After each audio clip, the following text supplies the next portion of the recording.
Welcome to the Learning Pines YouTube. We hope this video helps. You begin by preparing the system. Close Chrome so changes apply cleanly. Once done, open the Start menu, type Regedit, and run Registry Editor as administrator because policy changes require elevation. Next, use the left pane to navigate to HKey local machine /software/policies /Google/Chrome. If Google or Chrome keys are missing, you will create them.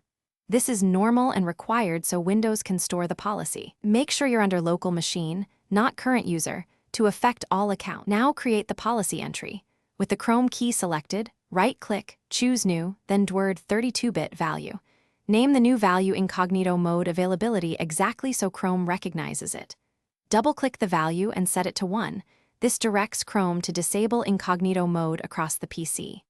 Once set, close Registry Editor. Restart the computer or end and relaunch Chrome. Chrome reads the policy at startup. If you later want to re-enable Incognito, change the value back to 0 or delete the DWORD.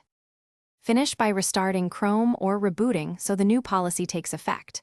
After Chrome opens, type Chrome//policy in the address bar to confirm that Incognito mode availability is listed and set to 1. If the policy does not appear, make sure you edited HKey local machine rather than current user and that you had administrator rights when creating the key. As a troubleshooting tip, if changes fail, rerun Regedit as admin and verify the key path and spelling. Even a minor typo prevents Chrome from recognizing the policy.